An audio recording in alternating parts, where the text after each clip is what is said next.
అందరికీ నమస్కారం. మా ఛానల్కు తిరిగి స్వాగతం. ఈ వీడియోలో 2026లో ఒక రూ. 1000 మీరు ఒక నెల మొత్తం బ్రతకడానికి ప్రభుత్వం ఆశిస్తున్న మొత్తం ఇది. మీ నిత్యావసరాలు మరియు వైద్య బిల్లులు రెట్టింపు అయినప్పటికీ గత 10 ఏళ్లుగా ఈ సంఖ్య మారలేదు. కానీ ప్రస్తుతం ఆ సంఖ్యను 7,500 రూపాయలకి పెంచడానికి తెరవెనుక ఒక పెద్ద పోరాటం జరుగుతోంది. తాము ఈ విషయాన్ని పరిశీలిస్తున్నామని ప్రభుత్వం ఎట్టకేలకు అంగీకరించింది. కాని ఇందులో ఒక మెలిక ఉంది. ఒకవేళ ఈ పెంపు నిజంగా జరిగితే మరియు ప్రస్తుతం ఈపీఎఫ్ఓ పోర్టల్లో మీ బ్యాంక్ వివరాలు ఒక నిర్దిష్ట పద్ధతిలో అప్డేట్ చేయకపోతే మీ డబ్బు మధ్యలోనే ఆగిపోయే ప్రమాదం ఉంది.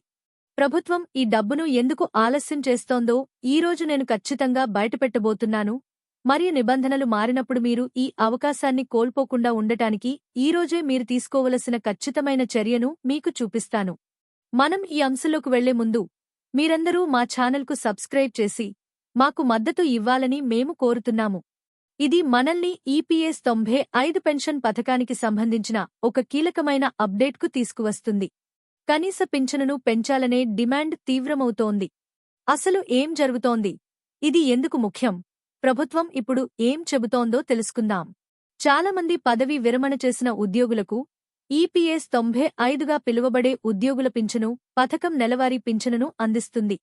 2014 సెప్టెంబరులో ప్రభుత్వం కనీస పింఛను మొత్తాన్ని రూ. 1000గా నిర్ధారించింది. ఆ రోజు నుండి ఈ కనీస మొత్తం మారలేదు. అయితే కాలం పూర్తిగా మారిపోయింది. 2014 నుండి నేటి వరకు నిత్యావసర వస్తువుల ధరలు గణనీయంగా పెరిగాయి. ఉద్యోగ సంఘాలు, యూనియన్లు ఇప్పుడు ఈ కనీస పింఛనును పెంచాలని గట్టిగా డిమాండ్ చేస్తున్నాయి. దీనిని రూ. 1000 నుండి 7,500 రూపాయలకు పెంచాలన్నది ప్రధాన డిమాండ్. ఒకానొక సమయంలో 9,000 రూపాయల డిమాండ్ కూడా వచ్చింది. ఇప్పుడు ఈ విషయం ఎందుకు చర్చనీయాంశమవుతోంది?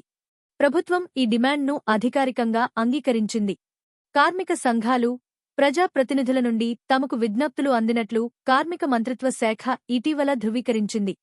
ఈ విషయం పరిశీలనలో ఉందని వారు తెలిపారు. కానీ ఎందుకు ఆలస్యం? ప్రభుత్వం తీవ్రమైన ఆర్థిక ఒత్తిడులను ఎదుర్కొంటోంది.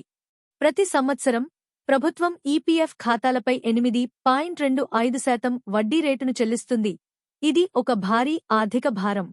దీనికి అదనంగా ప్రభుత్వ నిధులలో అధిక భాగం ఇప్పటికే జీతాలు మరియు పెన్షన్లకే వెళ్తోంది.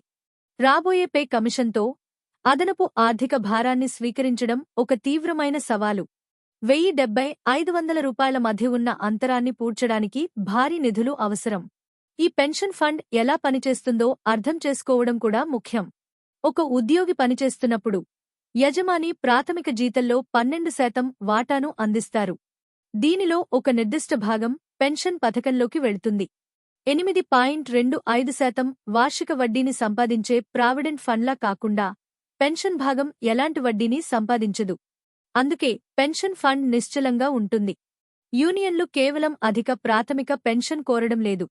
వారు పెన్షన్లకు కరువు భత్యాన్ని కూడా జోడించాలని అడుగుతున్నారు. పదవీ విరమణ చేసిన ఉద్యోగులకు సీజీహెచ్ఎస్ వంటి ఆరోగ్య సంరక్షణ ప్రయోజనాలను వారు కోరుకుంటున్నారు. పదవీ విరమణ చేసిన వ్యక్తులు ఇప్పుడు ఏమి చేయాలి?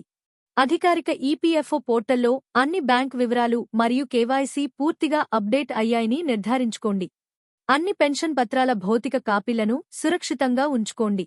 భవిష్యత్తులో ఏదైనా సానుకూల పరిణామం ఉంటే సరైన మరియు తాజా వివరాలు అందుబాటులో ఉండటం వలన ఎలాంటి జాప్యం లేకుండా మార్పులు సజావుగా జరుగుతాయి. కనీస పింఛను 7,500 రూపాయలకు పెరిగితే అది దైనందిన జీవితాన్ని పూర్తిగా మార్చేస్తుంది. దీనివల్ల నిత్యావసర మందులు సులభంగా అందుబాటులోకి వస్తాయి. కిరాణా సామాను బడ్జెట్ మరింత సురక్షితంగా ఉంటుంది. మరియు నిరంతరం ఇతరులపై ఆధారపడకుండా గౌరవప్రదమైన జీవితం లభిస్తుంది. గుర్తుంచుకోవలసిన ముఖ్యమైన హెచ్చరికలు ఉన్నాయి. తప్పుడు వార్తల పట్ల చాలా జాగ్రత్తగా ఉండండి. కొన్నిసార్లు పింఛను ఇప్పటికే పెంచబడిందని సోషల్ మీడియాలో సందేశాలు ప్రచారం అవుతుంటాయి.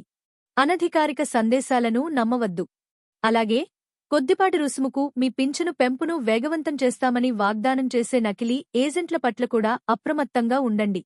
ప్రభుత్వం అటువంటి ప్రక్రియకు ఎలాంటి అధికారం ఇవ్వలేదు. వ్యవస్థ మారడానికి సమయం పడుతుంది. ముఖ్యంగా కోట్లాది మంది వ్యక్తులకు సంబంధించిన విషయం అయినప్పుడు. ప్రభుత్వం ఈ విషయంపై చురుకుగా చర్చిస్తుండటం ఒక సానుకూల పరిణామం. ప్రస్తుతం సహనం మరియు అవగాహన అనేవి ఉత్తమ సాధనాలు. సంక్షిప్తంగా చెప్పాలంటే 2014 నుండి ఈపీఎస్ 95 కింద కనీస పింఛను 1000 రూపాయలుగానే ఉంది. దీనిని 7500 రూపాయలకు పెంచాలనే బలమైన, సమర్థనీయమైన డిమాండ్ ఉంది మరియు ప్రభుత్వం ప్రస్తుతం ఈ అభ్యర్థనను సమీక్షిస్తోంది. ఈ సమాచారం మీకు విలువైనదిగా అనిపిస్తే దయచేసి మీ వాట్సాప్ మరియు ఫేస్బుక్ గ్రూపులలో షేర్ చేయండి. మీ ప్రశ్నలతో క్రింద కామెంట్ చేయండి మరియు వాస్తవ ఆధారిత అప్డేట్ల కోసం సబ్స్క్రైబ్ చేయడం మర్చిపోకండి. ఈ వీడియో చూసినందుకు ధన్యవాదాలు.